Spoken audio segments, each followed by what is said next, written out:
Бул иш-чарага өлкөнүн бардык аймактарынан 2000ден ашуун адам чогулган. Көпчүлүгү ири суммадагы насыяны жогорку пайызды алып төлөй албай кыйналгандар. Бир тобу күрөөгө койгон турак жайларынан чыгып калса, дагы бир канчасынын иши сотто каралууда. Ал эми туум болсо күн санап өсүп жатат дешет. Биздин талап кылган эл төлөй албай атпайбы? Ошону артка жылдырып берсе, кичине күтсө, эми эл өзү төлөй албай атса, кайра пенияга кошуп, көбөйтүп туруп анан алып атат да буларчы. Мүмкүнчүлүк бербей атат. Мына азыр эл мисалы үчүн картошка айдаган, кредит алып алып. Азыр картошка 1 сом болду. Аны 20 сомдон сатып алган тукумунчу. Анан азыр эл ушундай мына кризис болуп атат.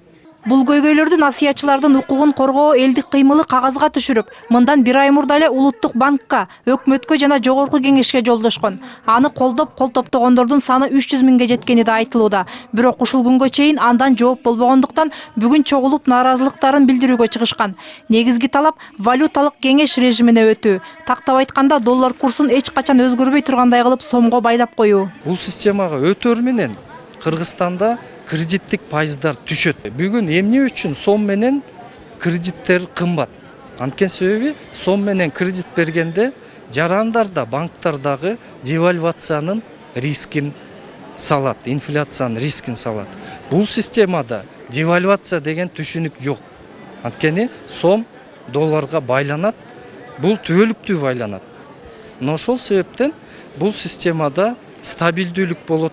Ошондой эле элди кризистен алып чыгуунун жолу катары банк системасына 70 миллиард сом киргизүү зарылдыгы сунушталууда. Бул акчага насыя алуучулардын кредиттерин мамлекет сатып алып, аны пайызы жок берүүгө мүмкүнчүлүк түзүлмөк дешет демилгечилер. Ага кошумча банк системасын күтүлүп жаткан дефолттон сактап калат деген ойдо. Бирок Улуттук банктын төрагасы Толкунбек Абдыгуловдун айтымында мындай кадам өлкө үчүн кооптуу.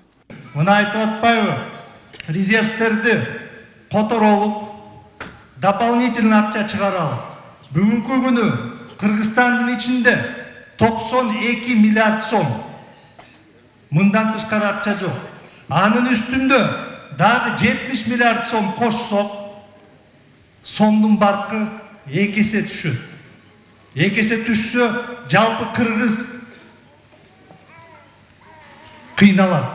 Баалар 2 эсе, 3 эсе көтөрүлөт. Мындан улам насыя көйгөйүнө кабылган жарандар арыз менен кайрылса, ар бирин өз алдынча чечип берели дейт башкы банкир. Ал эми валюталык кеңеш делген режим айрым өлкөлөрдө гана жакшы натыйжа бергени менен башкаларынын экономикасын начарлаткан.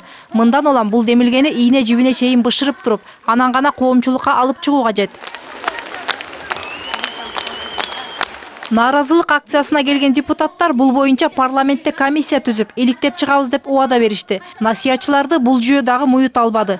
Комиссия түзүлүп, иш алып барганча насыялардын тууму көбөйүп жатат дешет. Мындан улам комиссия өз ишин аяктаганча токтом менен мораторий жарыялап турууну талап кылышты. Бул үчүн аткаминерлерге 3 күндүк гана убакыт берилди. Мээрим Ташыбекова, Александр Симонов, НТС.